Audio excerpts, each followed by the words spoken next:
Dre learns the truth about Ruby's past. Bo learns to trust Zoe after Junior gets high. And the twins go invisible and live it up under Bo's nose. All of this tonight on episode 20 of Blackish. You're tuning into the destination for TV superfan discussion, AFTERBUZZ TV. And now, let the buzz begin. She always turning up on the intro. I know, right?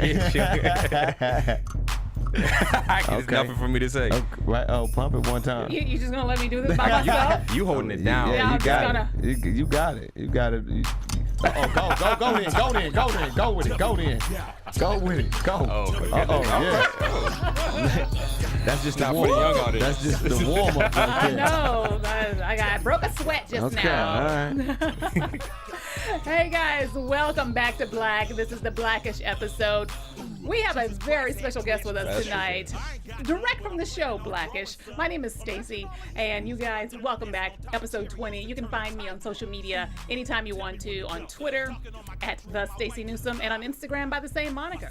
I'm here with my wonderful Renaissance man co-host DeAnJilo. Hey D, where can they find you? So guys, you can find me on Twitter and Instagram at DeAnJilo, it's DeAnJilo, and at DeAnJilo TV. But we got to know where to find our special guest at. Yes. We can't find where to find me. Hey, Where can what's they find going you? on? Yeah, y'all can find me on Twitter. AM is everywhere, and on Instagram is Maldonado is everywhere. Yeah, well, we didn't even introduce you. Yeah, it's all good. There's no introduction needed. know. We got the LA music I right there. know, right? LA blood right there. Yeah, all day. Yes, we are here with Allen Maldonado, who plays Curtis on Blackish, and we are so happy to have you here with us today. Thank you so much. Nah, thank you for having me. Yes. Oh my gosh, Allen, you are like. You are not only the hardest working black actor in Hollywood right now, you are like the hardest working actor, period. Yeah, I mean, yeah. you right now on three different Three TV different shows shows, on three yeah. different networks. Yeah. I mean, do you have more time in your day than everybody else? How are you here right now? Yeah, I'm in between a lot of stuff, but I just don't sleep. I don't sleep. So the 8 hours everybody else is sleeping, I'm still up. So I'm just mortgaging that time. Yeah, you're still over, hustling. Yeah, definitely. That is amazing. So you started your career right here in LA. You're from the Compton area, is that right? Yeah, I was born and raised in Compton to about 7, 8, and then I moved out to Rialto. And that's where, I kind of molded myself and my personality in a neighborhood called the Vineyards. Yeah. Shout out to Rialto. What's happening, y'all? IE, stand up. Representing. Yeah. So that's where I grew up and kind of, became who I am today. That's amazing. Yeah. I am so happy. You and I actually do have a little bit of history. Yeah, We're we joking do. about that. Yeah, we do. Alan and I, we've worked on a couple of films together by producer David Roundtree. Shout out. Yeah. Shout out to David Roundtree. Yeah, so it was it was really fun for me to watch you work. I didn't know you on the first film. I had just moved to LA from New York. And so I actually thought you were in high school. Yeah. That was cool. That was cool. Yeah, that was cool because it was a high school film. Yeah. And, David, you did your role right. Yeah. David called me and asked for a favor to be a part of it. So I was like, all right, cool. We had some fun, man. It was about a spelling bee and I forgot what word I spelled, but I added like an extra 4 E's to it and was upset that I got it wrong. Yeah. It was hilarious. And I was like, look at that little boy. He's so talented. Look at him. He got a future. Yeah, I was a ringer. You was right. I was a ringer for that. He's going to be somebody. That's what's up. Yeah, but no, even though I didn't know you, I could see the talent, obviously. So I was taking notes. Awesome. I was Thank you taking so notes much. because I had just arrived in town and I didn't know anybody except for David at that time. Right. I just want to give a big shout out to David Roundtree. Yeah, definitely. Wonderful producer Yeah, and director. that's my guy. And so when you were growing up in Compton and then Rialto, did you ever dream you would be working with Denzel Washington? No. I'll be the first one to tell anybody. I wasn't a movie buff. I wasn't a TV. I wasn't a TV fanatic. I was outside.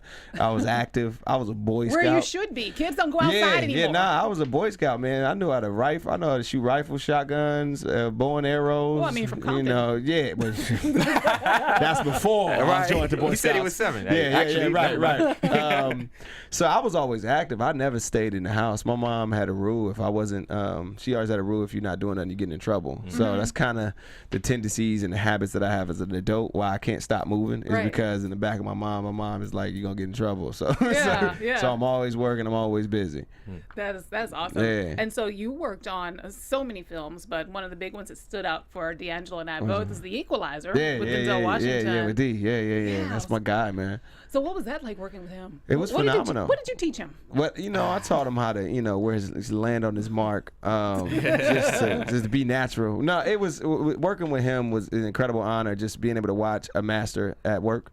I literally during scenes I would walk in his footsteps. Like literally, he'd be walking him, I'd be walking right behind him. Yeah. Because he has a very particular walk. I'm pretty sure he didn't know that I was doing it, but I was literally doing it because it was a psychological thing for me. I was like, man, I'm following his footsteps for real. Literally. Does Denzel? I gotta jump in on this. Yeah, go ahead. Does Denzel know how coveted he is in the black community? Like, does he know it's like Obama and Denzel? Yeah. Denzel knows, man. But that's what makes Denzel, right, man. He knows that, and that's why he carries himself, and that emphatic speech at the Image Awards. He knows how he's seen in the community, and especially in the black community, and I think that's why he's being more vocal with his point of view on things, and it's important for young actors such as myself and everyone following behind me to follow suit, as there's young actors that's looking up to me now, which I remember, and I'm like fascinated now when kids walk up to me like, yo, we love your career, and I'm like, oh man, like it's still new to me, but it's a responsibility, in order for us to really move as a community and grow and deal with the diversity issues that we have. We have to stand together and band together and make each other great. So is that heavy for you to bear that responsibility? No. I think it's the responsibility that is you choose and you have, and it's on you when you choose to be this actor. You choose to be a part of this community. We didn't choose to be black, but we can choose to stand up and stand together. Yeah.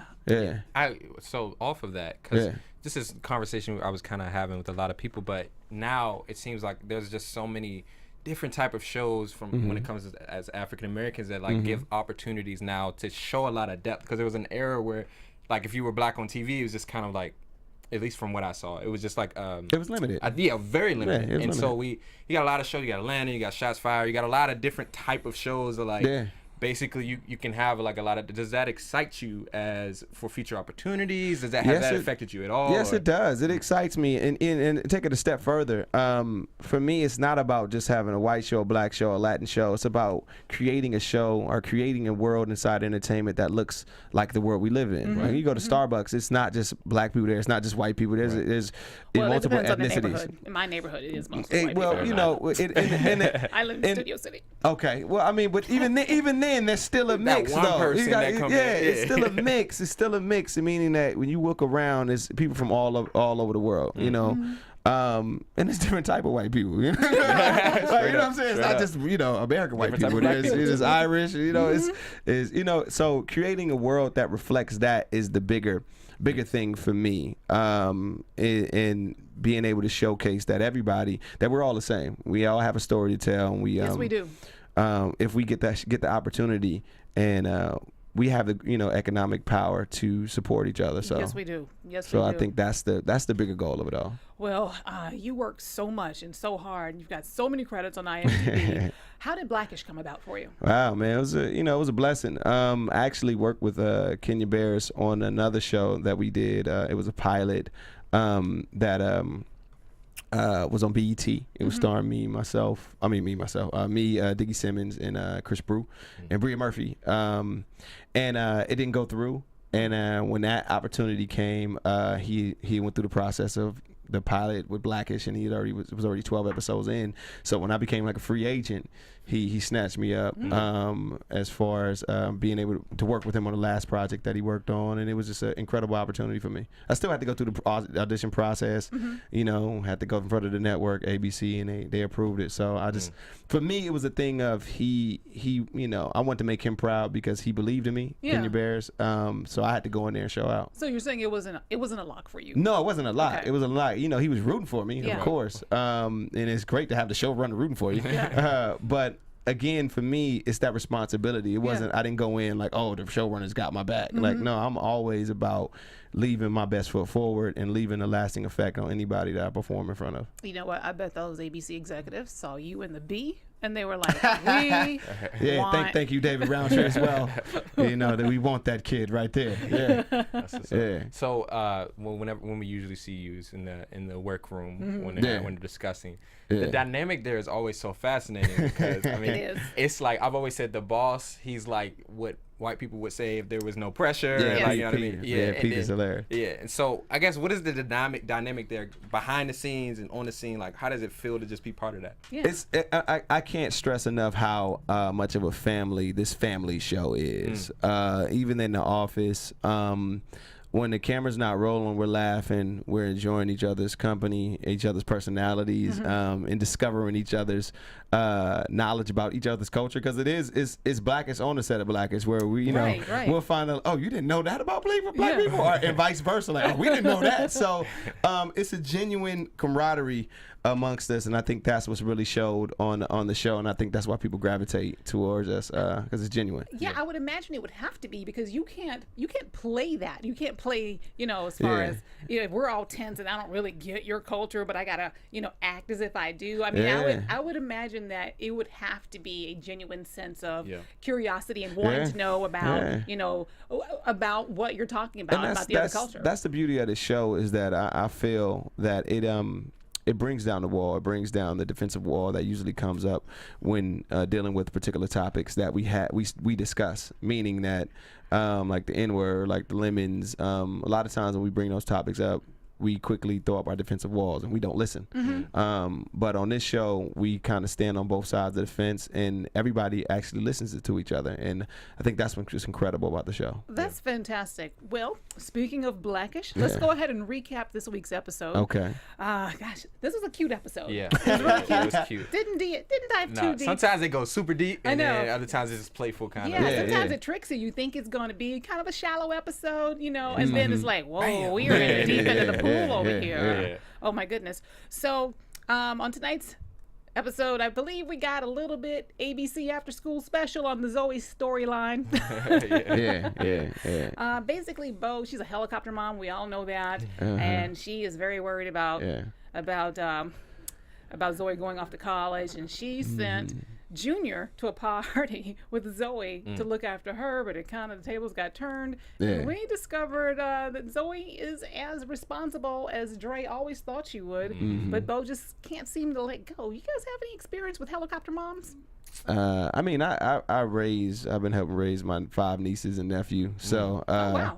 Yeah, I can have the tendency of a helicopter dad, I guess, just because of all the crazy stuff that I went through as a kid. Right. I'm a bit nervous, but at the end of the day, you do have to let go and let them live and just kind of stand back and on what you taught them. Yeah. And it's scary though. It's scary because you love your kids, and this world is dangerous, man. So you just nervous. It's more love than anything. Yeah. What's it like seeing? Well, he's so nerdy on the show. Like, I guess, is he like that in person? Oh, Marcus, that's my guy. Is he putting on the front? No, he's a good kid. Okay. He's a good kid, man. He's an incredible actor, as you see, he's a man. good actor. He's an incredible actor. His timing, he's really something special. I feel like we've really watched him grow as an actor during the duration of the series. Yes, we have. He's really, I feel like he's taking chances now, you know, with that character. Yeah, man. Again, the sky's the limit for Marcus, and along with everybody else on the show. That's the beauty of this show. Everybody is a star. Like, everybody's a standout. Everybody could have their own show. Yes. You know, and it's great that we can have this all-star dream team where we'll look back, years from now, and everybody will have gone on and done, incredible things and look like, wow, all these people were on one show. Yes. Yeah.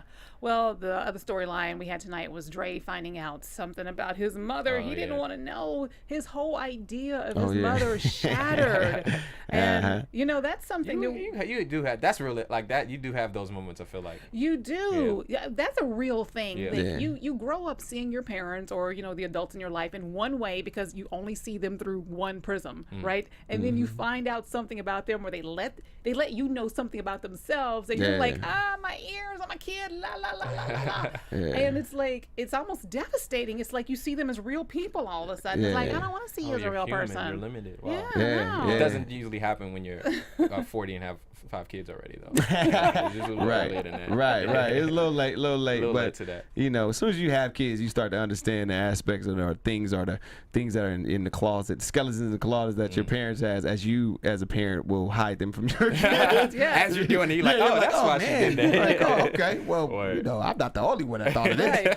But my mom's had something up her sleeve. But I really liked we learned something about Pops tonight. Pops was not the one who was the bad guy all along. He was taking the hit so that Dre would not find out it was actually his mom who was the player. That was incredible. That's a good dad. He proved himself to be a good dad tonight. It was subtle, but it was, you know, it had a large impact as far as the purpose of that moment and the purpose of the storyline. Man, I really enjoyed that part of it. How did y'all feel about the fact that, you know, what stood out to me when he was like, every good father has to do that. Yeah. Has to take that. Like, that really stood out to me because there's a lot of truth to that. Yeah. Whether you're a good father or not, you know. Right, and even if it makes you look like a bad father. Right. You know, and that's the you know, what is that? What's the word I'm looking for when you raise your kids and you don't get any gratification from it? It's a you know, thankless job. Yeah. It's a thankless job, and a lot of times you do have to take the hit. And when these kids become adults, in which I have a 24-year-old niece, it's you kind of double back, and you're like, oh, I get it now. I get it now.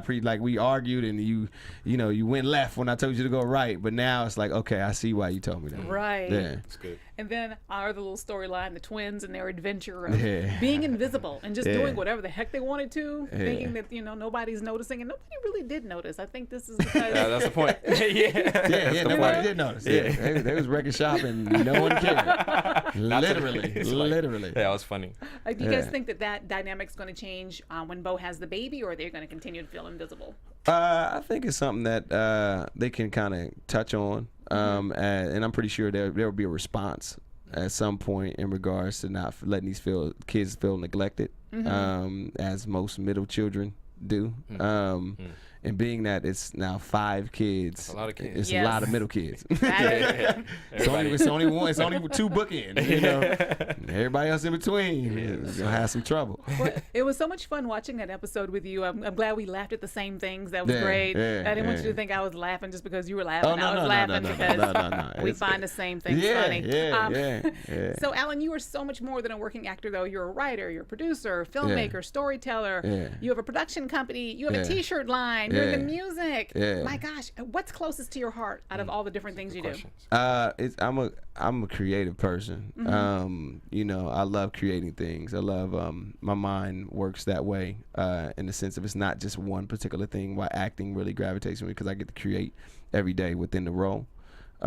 Production, same thing. Creating a film with music, same thing. Creating something from nothing is I think the jewel. Like even with me and my parenting with my what I call my kids, my nieces and nephews, it's creating something, helping them build their lives and build what they want to be. That motivates me, and that charges me up, being able to create something from nothing. That's so nice.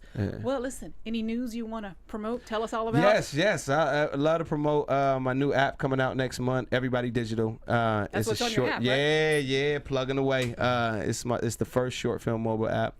We'll be curating short films from around the world. Also, creating original short films, original content such as short films, digi-series, docu-series, even a few talk shows. So if anybody out there has short films, as we all know, if you've made a short film, you only have that 12, 15-month window to go through the film festival, and after that, you're done. There's no other platforms. So we're resurrecting all of those short films that have been, you know, living or deceased on everybody's laptops, and some gems out there. Yes, exactly, and bringing it to a broader audience. As film festivals are really preaching to the choir. Everybody there is usually a part of the production. Right. Friends of family. So you don't get the average consumer that enjoys Blackish, that enjoys The Equalizer. Those individuals don't even know these films exist. Yeah. And with short form media being brought to the forefront of content that's being consumed, short films is sort of the grandfather of all that. Everything was stemmed, and everybody that's a part of the film industry now kind of went through short films and as a way of passage. So being able to create a format and a platform that will expand the genre in a whole is what I intend, where we'll be able to create stars from short films, create careers in the short film genre rather than it to just be a tool. Fantastic. Well, thank you so much for coming on. Thank you. Thank you, guys. Today. Thank you so much. Where can they find you on social media, by the way? Maldonado is everywhere on Instagram. AM is everywhere, and then everybodydigital.com. And on Blackish. And on Blackish, that is right. D, where can you we guys find can you? find me on Twitter, on Instagram, at DeAnJilo, again, DeAnJilo. Awesome. Mama was creative with the names.